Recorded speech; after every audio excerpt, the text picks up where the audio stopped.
भाई और बहनों, आज ये मुझ पवन दास के साध संगति वाले वीडियो हो सकता है ज़्यादातर भाई बहनों के मतलब के नहीं है, क्योंकि ज़्यादातर दुनिया अभी भौतिक जीवन में जी रही है, सांसारिक जीवन में जी रही है।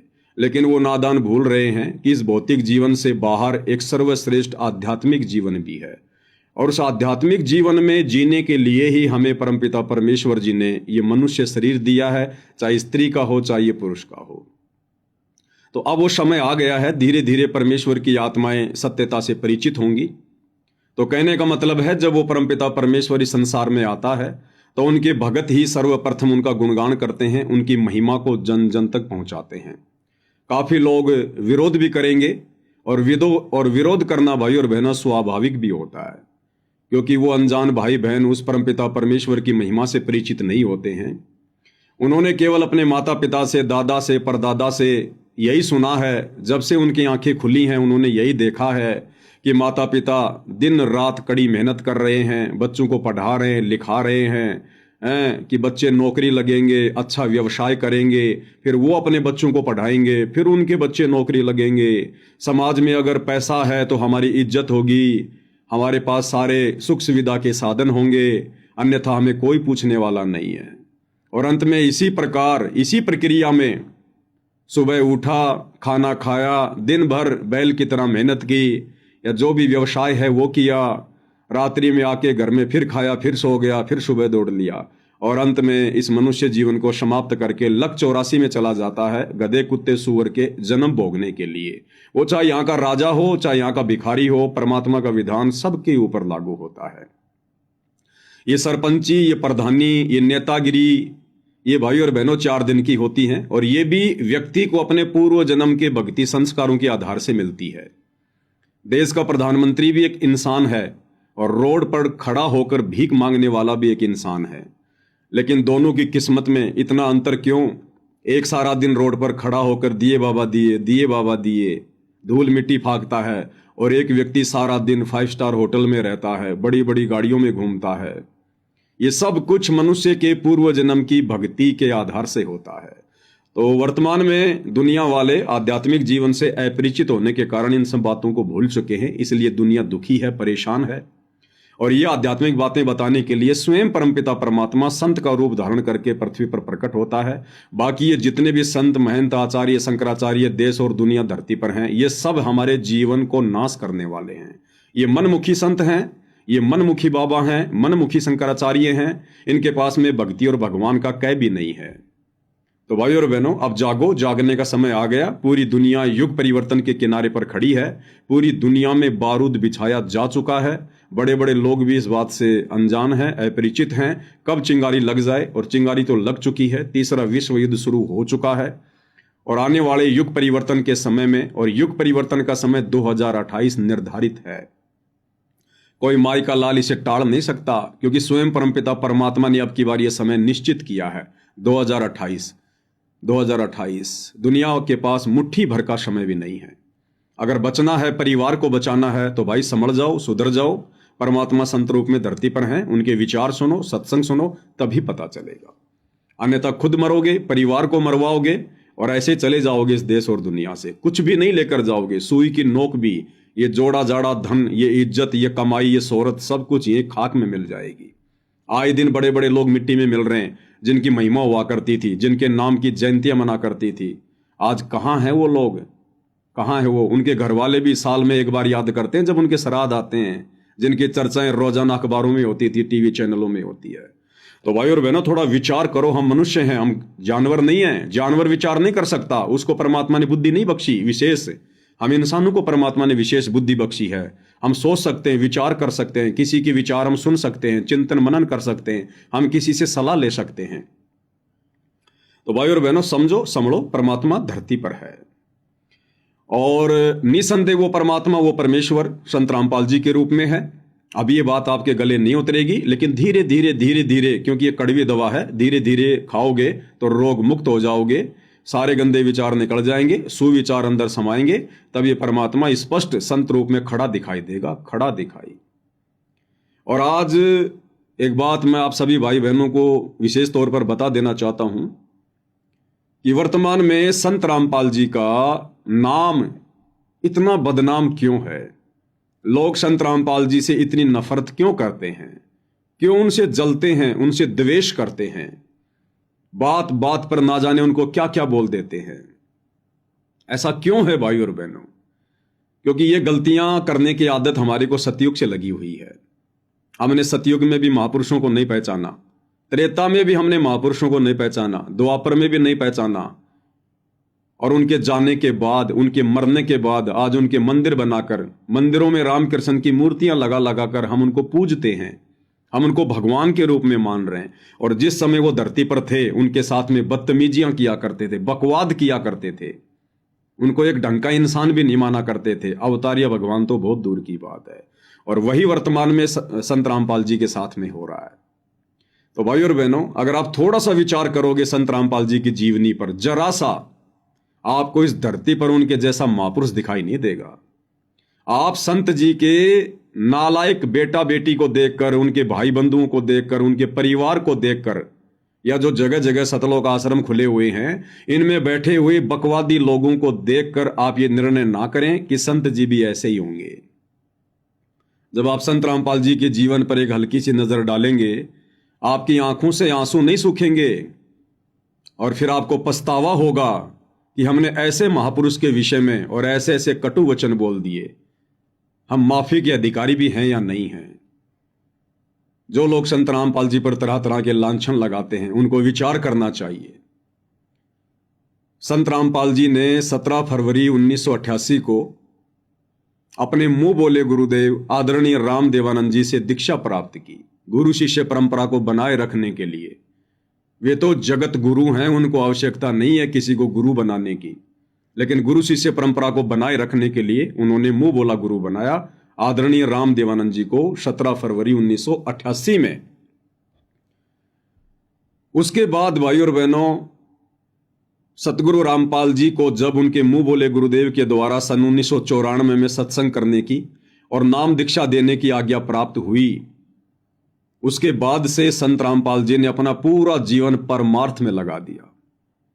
पूरा जीवन 1995 में इस परमार्थ के लिए, हम लोगों को जगाने के लिए, जो मनुष्य जन्म हमारा बर्बाद हो रहा था बेटा बेटी के चक्कर में, कार कोठी के चक्कर में, गंदी राजनीति के चक्कर में, लोग दिखावे के चक्कर में, हमें इस मनुष्य जन्म की वास्तविकता को समझाने के लिए, हमारी समासों के महत्व को समझाने के लिए सन 1995 में सतगुरु रामपाल जी ने अपने घर को, अपने परिवार को, अपने बाल बच्चों को त्याग दिया।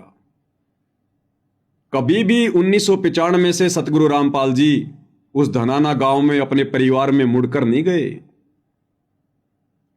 अपनी उस जमीन को, उस मकान को सतगुरु रामपाल जी ने उसी दिन त्याग दिया था।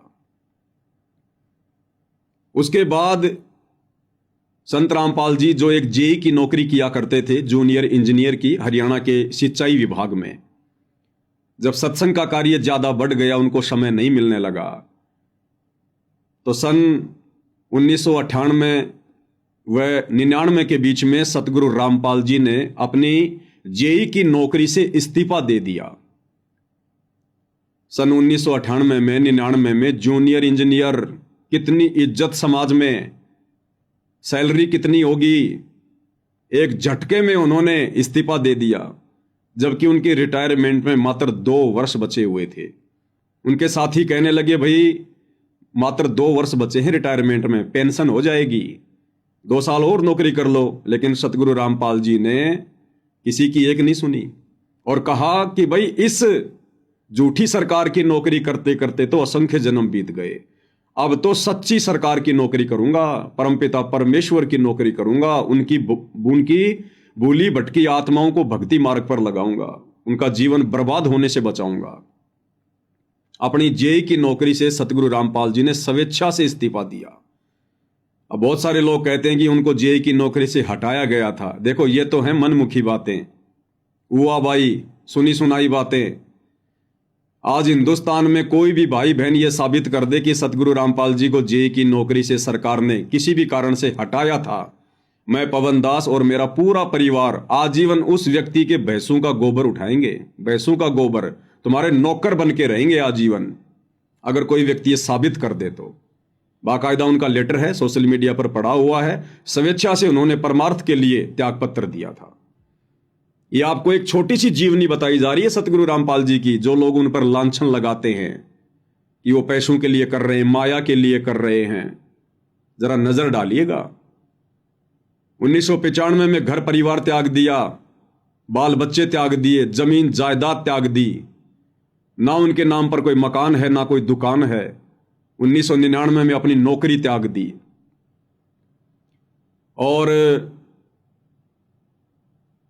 उसके बाद 1997 में उनके मुंह बोले गुरुदेव आदरणीय राम देवानंद जी ने जब अपना शरीर त्यागा, शरीर त्यागने से पहले आदरणीय राम देवानंद जी ने सर्व अधिकार, उनके पास कई कई आश्रम थे, उन्होंने सर्व अधिकार और नाम दीक्षा देने का अधिकार सर्व के सामने सतगुरु रामपाल जी को दे दिया था। तो जब उन्होंने शरीर छोड़ा, संत रामपाल जी वहां गए एक अच्छे शिष्य की भूमिका निभाते हुए अपने गुरु का अंतिम संस्कार करवाने के लिए। तो वहां पर चर्चा होने लगी और भी बहुत सारे लोग आदरणीय राम देवानंद जी से नाम दीक्षा लेकर ये सोच रहे थे कि हमारे को गुरु गद्दी मिलेगी। लाल कपड़े भी धारण कर रखे थे। सारे लोग ये आपस में बातें करने लगे कि अब तो सारे आश्रम, सारी संपत्ति, सारी गाड़ियां भाई संत रामपाल जी के नाम पर हो जाएंगी। संत रामपाल जी ने उनकी बातें सुनकर 10 मिनट खड़े होकर वहां पर लोगों को संदेशा दिया कि भाई मुझे इन चीजों की भूख नहीं है। अगर मुझे इस माया की भूख होती, आश्रमों की भूख होती, गाड़ियों की भूख होती, तो मैं अपनी जेई की नौकरी से इस्तीफा ना देता। मैं घर परिवार जो है वो नहीं छोड़ता मैं। और मैं घोषणा करता हूं कि आज के बाद मुझे एक फूटी कोड़ी भी इन आश्रमों से नहीं चाहिए, ना मुझे ये आश्रम चाहिए। उसी दिन सतगुरु रामपाल जी ने अपने गुरुदेव के आश्रमों को त्याग दिया, ठोकर मार दी उनको, और जिंद में एक किराए की एक छोटी सी एक कुटिया लेकर उन्होंने सत्संग करना शुरू किया, ज्ञान प्रचार करना शुरू किया। काफी दिन तक जिंद से वो ज्ञान प्रचार करते रहे। उसके बाद वो कुटिया भी उनके पास नहीं रही। फिर वो छुडानी चले गए। छुडानी में 100-150 गज का एक छोटा सा एक प्लाट लिया उन्होंने किराए पर सत्संग करने के लिए, छुडानी धाम में आने वाली आत्माओं को शत भक्ति मार्ग बताने के लिए। लेकिन छुडानी धाम वालों ने देखा कि भाई यहां तो सारे लोग संत रामपाल जी के ज्ञान से प्रभावित हो रहे हैं, हमारा तो ये धार्मिक धंधा बंद हो जाएगा। उन लोगों ने संत रामपाल जी का विरोध करना शुरू कर दिया। संत रामपाल जी पूर्ण संत हैं, परमेश्वर हैं। अगर वे भी झगड़ा करेंगे तो फिर आप और हमें क्या शिक्षा देंगे, अपने भक्तों को क्या शिक्षा देंगे, जगत उनसे क्या शिक्षा लेगा। उन्होंने किसी को कुछ नहीं कहा। ज्यादा विरोध बढ़ गया, छुडानी से वो कुटिया छोड़ दी। गांव गांव जाकर अपने कुछ भक्तों के साथ में ज्ञान प्रचार करने लगे, सत्संग करने लगे, आदरणीय गरीबदास जी की वाणियों का पाठ करने लगे। भाइयों और बहनों, उसके बाद सतगुरु रामपाल जी ने 1999 में गांव करोथा के पास में एक छोटा सा आश्रम खोला, करोथा आश्रम। अब देखो भाइयों और बहनों, सत्संग सुनने कौन आता है? आप और हमारी बहन बेटियां। आप और हम ही जाते हैं, हमारी माता बहनें बेटियां। अब उन बच्चों को बैठाने के लिए एक जगह चाहिए। इस वर्तमान समय में आप किसी को रोड पर बैठाकर सत्संग नहीं सुना सकते। 2-2 दिन के सत्संग होते थे, 3-3 दिन के सत्संग होते थे। अगर आश्रम ना बनाया जाए तो माता बहनें कहाँ बैठेंगी, कहाँ रात्रि विश्राम करेंगी, कहाँ पर वो फ्रेश होने के लिए जाएंगी। तो आश्रम की सुविधा तो हमारी माता बहन बेटियों के लिए, हमारे लिए उन्होंने की। ऐसा नहीं है भाई और बहनों, 21वीं सदी में जी रहे हम। अब कोई ये सोचे कि बाबा तो त्रेता युग की तरह लंगोटा पहन कर रहे और उनके चेले BMW गाड़ी में घूमे, तो ऐसा संभव नहीं है भाई। कलयुग है। इस युग के अनुसार ही परमात्मा ने सारे साधन जोड़ने पड़ते हैं, लीला करनी पड़ती है। तो उन्होंने करोथा आश्रम की स्थापना की। बहुत सारे भक्तों ने मिलकर जमीन वगैरह लेकर जो भी किया, जैसा भी किया, आश्रम शुरू हुआ। उसके बाद में उन्होंने दयानंद सरस्वती के द्वारा लिखी हुई एक पुस्तक सत्यार्थ प्रकाश, उसके ऊपर सच्चाई जब समाज को दिखानी शुरू की, बतानी शुरू की कि जिस दयानंद सरस्वती को तुम बहुत बड़ा विद्वान मान रहे हो, भगवान की संज्ञा में ले रहे हो, ये तो एक भगत की संज्ञा में भी नहीं है। इसको वेदों का क ख ग का भी ज्ञान नहीं था इसको।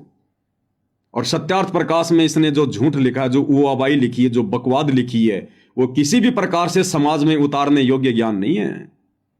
एक स्त्री 11-11 मर्दों के साथ में सेक्स कर सकती है, संभोग कर सकती है। यह सत्यार्थ प्रकाश में लिखा हुआ है। कैसे समाज में शांति स्थापित हो सकती है नियमों को यदि लागू कर दिया जाए तो जब ये सारी सच्चाई खोल खोल के सतगुरु रामपाल जी ने बताई, जो वर्तमान में आप यूट्यूब पर उनके सत्संग सुनकर जान सकते हैं, देख सकते हैं, तो आसपास के लोग जो अपने आप को आर्य समाजी कहा करते थे, जिनका धंधा चल रहा था उस पुस्तक को बेचकर धर्म की आड़ में, उन लोगों को दर्द हुआ। उन्होंने आम जनता को संत रामपाल जी के खिलाफ भड़काना शुरू कर दिया। अब आम जनता में बेचारे में कितना ज्ञान होता है, जिस कारण से करोथा कांड हुआ। 21 महीने संत रामपाल जी रोहतक जेल में रह के आए। उसके बाद 2009 में वापस संत रामपाल जी हरियाणा के हिसार के पास में जो बरवाला है, वहां पर दौलतपुर एक जगह है, वहां पर उनके एक भगत बलजीत ने 1 किला जमीन दान की। उस पर एक छोटा सा आश्रम बनाया गया। सतगुरु रामपाल जी का तो वही काम, संतों का काम तो वही है, परमार्थ का, दुनिया को जगाने का। सतगुरु रामपाल जी ने उस छोटे से आश्रम में सत्संग करने शुरू कर दिए। धीरे धीरे भक्तों की संख्या बढ़ने लगी, तो भक्तों ने और जमीन वगैरह दान देके या और जमीन वगैरह खरीद के बरवाड़ा में ही चंडीगढ़ रोड पर 16 एकड़ जमीन में सतलोक आश्रम बरवाला की शुरुआत की। सन 2010 से 2014 तक सतगुरु रामपाल जी ने बरवाड़ा आश्रम में सत्संग किए। और भाई और बहनों, सन 2010 से 2014 तक सतगुरु रामपाल जी उस आश्रम से बाहर नहीं निकले। आप बाकी संतों को देखिएगा, कभी वो कनाडा में घूमने जा रहे हैं, कभी अमेरिका घूमने जा रहे हैं, कभी मसूरी घूमने जा रहे हैं, कभी कहाँ जा रहे हैं। सतगुरु रामपाल जी ने उस आश्रम से बाहर 2010 से 2014 तक पैर तक नहीं रखा। वहीं पर महीने में 2 बार अमावस्या और पूर्णिमा को 3-3 दिन का सत्संग किया करते थे। भक्तों के लिए सारी व्यवस्था की हुई थी। 2014 में उनके परिवार की नालायकी के कारण, उनके भाई महेंद्र की नालायकी के कारण, उनके रिश्तेदारों की नालायकी के कारण, उनके मनमाने आचरण के कारण, उनके पाखंड के कारण, उनके परिवार के अभिमान के कारण इस बरवाला कांड जैसी घटना का जन्म हुआ। सारे कुकर्म किए उनके परिवार ने, उन बड़े बड़े सेवादारों ने, आश्रम संचालकों ने जो उस समय बैठे हुए थे। भक्तों को कमांडो उन्होंने बनाया। भक्तों के हाथों में लठ पत्थर पेट्रोल बम उन लोगों ने दिए। और बदनामी संत रामपाल जी की, क्योंकि मार्ग तो संत रामपाल जी के द्वारा चलाया गया है ना, तो बदनामी तो संत रामपाल जी की होगी। भाई और बहनों, इस पूरे प्रकरण को समझने के लिए कि वर्तमान में दुनिया में बहुत सारे संत हैं जिन पर बहुत सारे बुरे बुरे आरोप लगे हुए हैं, उनके बारे में दुनिया कोई चर्चा नहीं करती। संत रामपाल जी के पीछे दुनिया क्यों लगी हुई है? भाई और बहनों, बहुत गहरा रहस्य है। ये स्वयं परमपिता परमात्मा है, और हम जिस दुनिया में रह रहे हैं यहाँ का भगवान है काल। और इस काल को परमपिता परमात्मा कबीर जी ने सचखंड से धक्के दे के बाहर निकाल दिया था, क्योंकि इसने दुर्गा के साथ में बदतमीजी की थी, बलात्कार करने का कुप्रयास किया था। और हम जितनी भी आत्माएं सतलोक में रहा करती थी, हमसे भी बहुत बड़ी गलती हुई। हम इस काल के ऊपर आसक्त हो गए थे, जिस कारण से परमात्मा ने हम सभी आत्माओं को काल और दुर्गा के साथ में यहां इस गंदे लोक में भेज दिया। और अनंत युगों से हम लोग कभी मनुष्य, कभी गधे, कभी कुत्ते, कभी सूअर, इस प्रकार के ये जीवन भोगते आ रहे हैं। तो जब आप संत गुरु रामपाल जी के सत्संग सुनेंगे, सत्संग में विशेषकर सृष्टि रचना, तब आपको ये पूरा माजरा समझ में आएगा। जो अपने आप को हिंदू कहते हैं, मुसलमान कहते हैं, सिख कहते हैं, ईसाई कहते हैं, अरे भैया, उन्हीं शास्त्रों से दिखा दिखा कर सतगुरु रामपाल जी ने इस आध्यात्मिक ज्ञान को क्लियर किया है। एक भी शब्द उनका मनमुखी आपको देखने को नहीं मिलेगा उनके भक्ति इतिहास में, एक भी शब्द, हर बात प्रमाणित। तो भाई और बहनों, 2014 में बरवाला कांड हुआ। संत जी हिसार जेल में चले गए और आज पिछले 11 वर्षों से हिसार जेल में बैठे हुए हैं। और भाई और बहनों, जो लोग संत रामपाल जी पर लांछन लगाते हैं, उनसे मेरी प्रार्थना है, ना ही तो संत रामपाल जी पर कोई किसी की बेबे छेड़ने का आरोप लगा हुआ है, ना किसी को गाली देने का आरोप लगा हुआ है, ना अन्य बाबाओं की तरह कोई बलात्कार का आरोप लगा हुआ है। 14-15 मुकदमे लगे थे झूठे, उनके परिवार की नालायकी के कारण, आश्रम मैनेजमेंट की नालायकी के कारण। वो मुकदमे भी धीरे धीरे समाप्त हो चुके हैं। 13 मुकदमों में सतगुरु रामपाल जी बरी हैं। केवल एक देशद्रोह का मुकदमा है, और देशद्रोह का मुकदमा उन पर किसी भी प्रकार से नहीं बनता है। उसके ऊपर भी लगातार ये ट्रायल जारी है, और लगातार आप न्यूज़ देख रहे हैं हाईकोर्ट से जमानत देने की बातें हो रही है। ऐसा कोई आरोप सतगुरु रामपाल जी पर नहीं है।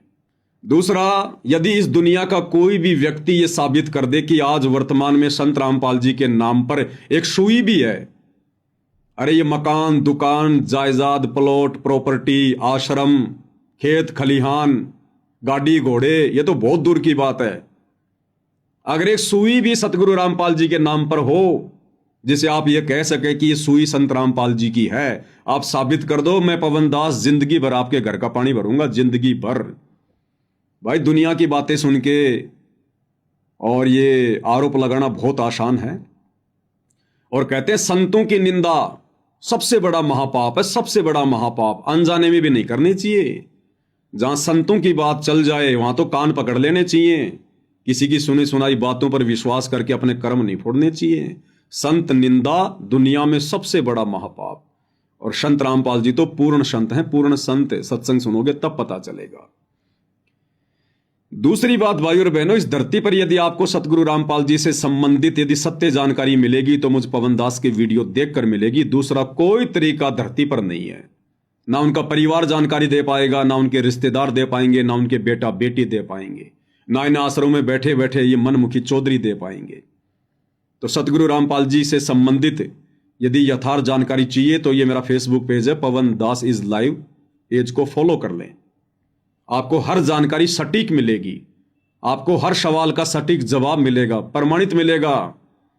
क्योंकि मैं सन 2013 से सतगुरु रामपाल जी का शिष्य हूं और मैं जो भी बात कहता हूं पक्षपात रहित होकर कहता हूं। उस बात के बीच में चाहे मेरा कोई गुरु भाई बहन क्यों ना आए, चाहे मेरा खुद का बेटा क्यों ना आए, चाहे मेरी मां क्यों ना आए, मेरा बाप क्यों ना आए, लेकिन सतगुरु रामपाल जी ने हमें जिस सत्य धर्म पर चलना सिखाया है, एक पंचायती की जो परिभाषा बताई है, हम केवल उसी को फॉलो करेंगे। हम देखा देखी में चलने वाले, भेड़ चाल में चलने वाले भगत नहीं हैं। और अब बहुत सारे भाई बहनों को पता नहीं होगा, 2014 बरवाला कांड के बाद से संत रामपाल जी की संगत में 2 पार्ट हो चुके हैं, 2 भाग हो गए। एक पार्ट उनका परिवार, जिसे सतलोक आश्रम मैनेजमेंट हरियाणा कहा जाता है, जो टोटल उआबाई और अज्ञान के ऊपर आधारित है। संत जी की कोई मर्यादा में नहीं रहता, उनकी कोई बात नहीं मानता, हमेशा उनको दुखी करता अपने कुकर्मों से। दूसरा पार्ट है साध संगति, जिसमें हम बहुत सारे हजारों की संख्या में भाई बहन जुड़े हुए हैं। हम इन सतलोक आश्रमों की तरफ थूकते भी नहीं हैं। अगर कोई हमें यह कहे आज हमारे गुरुदेव भगवान की गैर हाजिरी में कि भाई आप उस सतलोक आश्रम धनाना में जाओ, सतलोक आश्रम सोजत में जाओ, सतलोक आश्रम नेपाल में जाओ और वहां जाकर आप केवल पेशाब करके आ जाओ, आपको 1 करोड़ रुपए देंगे। उस आश्रम के 1 किलोमीटर दूर जाके खाली पेशाब करके आ जाओ। हम 1 करोड़ रुपए पे थूकते हैं। उन आश्रमों की शकल देखना हम पसंद नहीं करते, जो हमारे गुरु की गैर हाजिरी में उनके निकम्मे परिवार ने, उनके बेटा बेटी, भाई बंधु, रिश्तेदारों ने धार्मिक धंधे के रूप में संचालित कर रखे हैं। हम अपने गुरु के द्वारा दिए गए सत्य ज्ञान को आधार बनाकर, उनको परमेश्वर मानकर और उनकी गैर हाजिरी में अपने घर को अपना आश्रम बनाकर भक्ति कर रहे हैं। और जब तक वे जेल से बाहर नहीं आएंगे अपने मिशन को पूरा करके, हम इसी प्रकार से भक्ति करते रहेंगे। और डंके की चोट पर जो भी पाखंड फैलाएगा, अज्ञान फैलाएगा सतगुरु रामपाल जी के मार्ग में, वो चाहे उनका बेटा हो, चाहे बेटी हो, चाहे रिश्तेदार हो, डंके की चोट पर उनके कुकर्मों को बेनकाब किया जाएगा। और ये काम मैं पिछले 10 वर्षों से बखूबी कर रहा हूं। आप हजारों की संख्या में मेरे वीडियो देख सकते हैं मेरे फेसबुक पेज पर। दूसरी बात भाइयों और बहनों, मेरे वीडियो कोई मनोरंजन के लिए नहीं होते हैं। मैं कोई नचनिया नहीं हूं, मैं किसी का मनोरंजन करने के लिए पैदा नहीं हुआ हूं। राजनीति मेरा धर्म नहीं है। यहां से भक्ति करके मोक्ष करवाना मेरा परमो धर्म है। तो मेरे वीडियो 2 घंटे, 3 घंटे, 4 घंटे लंबे होते हैं। वर्तमान में आपको थोड़ा सा बोरिंग लगेंगे, लेकिन जब आने वाले 1 से 2 वर्षों में इस धरती पर तबाही मचेगी, क्योंकि युग परिवर्तन का दौर शुरू हो चुका है। 2028 लास्ट डेट है। पूरे विश्व की जनसंख्या 64 करोड़ रहने वाली है, जो आज 800 करोड़ है। इतनी तबाही मचेगी आने वाले 3 वर्षों के अंदर अंदर। ये दुनिया अभी अनजान है, बेखबर है, भौतिक जीवन में जी रही है कि ऐसे चलता रहेगा। अरे ऐसे तो 2020 में भी चल रहा था, फिर रातों रात लॉकडाउन क्यों लगा? क्या आपने कभी इस पूरी दुनिया को 5 मिनट के लिए भी रुकते हुए देखा? कभी सुना? कभी सतयुग से लेकर वर्तमान तक 40 लाख वर्ष बीत चुके हैं। सतयुग से वर्तमान समय तक क्या आपने कभी सुना है कि ये दुनिया कभी 5 मिनट के लिए रुकी हो, ठहरी हो? लेकिन 2020 में एक छोटा सा ट्रेलर कोरोना के माध्यम से परमपिता परमेश्वर ने दुनिया को दिखाया और 2 महीने के लिए पूरी दुनिया रुक गई, पूरी दुनिया रातों रात। तो आने वाला समय तो बहुत खतरनाक है। कोरोना तो केवल एक ट्रेलर था, ट्रेलर, पिक्चर अभी बाकी है। और सतगुरु रामपाल जी की शरण के अलावा धरती पर दूसरा कोई तरीका नहीं है भाई। चाहे ये बात प्यार प्रेम से मान लो, चाहे अपनी कमर तुड़वा के मान लेना। तो मेरे वीडियो थोड़े लंबे जरूर होते हैं, लेकिन आने वाले समय में यही वीडियो दुनिया देखा करेगी और सतगुरु रामपाल जी के सत्संग हर टीवी चैनल पर यही चलेंगे। ये गंदी राजनीति जो वर्तमान में दुनिया कर रही है, चाहे बीजेपी हो, कांग्रेस हो, जेजेपी हो, समाजवादी पार्टी हो, दुनिया भर की पार्टियां, क्योंकि मेरा किसी राजनीतिक पार्टी से कोई सरोकार नहीं है, कोई लेना देना नहीं है। हम तो इस वर्तमान गंदी राजनीति पर थूकते भी नहीं है। हमें तो अगर फ्री में कोई देश का प्रधानमंत्री बनाए तो हम थूक देंगे प्रधानमंत्री की चेयर पर। ये इतनी गंदी राजनीति है जो इंसान को अगले जन्म में सीधा ये गधा बनाती है, गधा। कबीर परमेश्वर जी की वाणी है कि एक हरि की भक्ति बिन राजा गधा होए और माटी लदे कुम्हार की घास न डाल कोई। देवताओं का राजा इंद्र हो, चाहे पृथ्वी का राजा हो, किसी भी देश का प्रधानमंत्री हो, राष्ट्रपति हो, वो अगले जन्म में सीधा गधा बनता है। उसके इतने कर्म बिगड़ जाते हैं, गंदी राजनीति करके इतने कर्म बिगड़ जाते हैं। अपनी कुर्सी को कायम रखने के लिए क्या क्या कुकर्म कर देता है, कितने लोग मरवा देता है। तो हम संत रामपाल जी के साध संगति से जुड़े हुए भगत इस गंदी राजनीति पर थूकते भी नहीं है। इसलिए हम जो भी बातें करते हैं अपने वीडियो में पक्षपात रहित होकर निष्पक्ष तरीके से करते हैं। हमें किसी का डर नहीं, हमें किसी का भय नहीं, हम किसी का दिया हुआ नहीं खाते, हम किसी के लालच में नहीं जीते। इसलिए मेरे वीडियो थोड़े लंबे जरूर होते हैं, लेकिन आने वाले समय में दुनिया इन वीडियो को देखेगी, क्योंकि सतगुरु रामपाल जी के भक्ति मार्ग को समझने के लिए मुझ पवन दास के साथ संगति के वीडियो देखना पूरे विश्व के लिए अनिवार्य होंगे। और आप लोग खुशकिस्मत होंगे यदि आप समय से ये वीडियो देखने की आदत डाल लेंगे। तो भाइयों और बहनों, सतगुरु रामपाल जी की तो मुफ्त में बदनामी हो रही है, अन्यथा ये सारे के सारे कुकर्म वर्तमान में उनका परिवार कर रहा है, उनके नालायक बेटे और बेटियां कर रही हैं। तरह तरह की मुहिम चलाकर, बकवादे करके, पाखंड करके खुद का भी जीवन बर्बाद कर रहे हैं। बेचारी नादान भोली भाली संगत का भी संत जी के नाम की आड़ में, उनके झूठे आदेश की आड़ में उनका भी जीवन बर्बाद कर रहे हैं।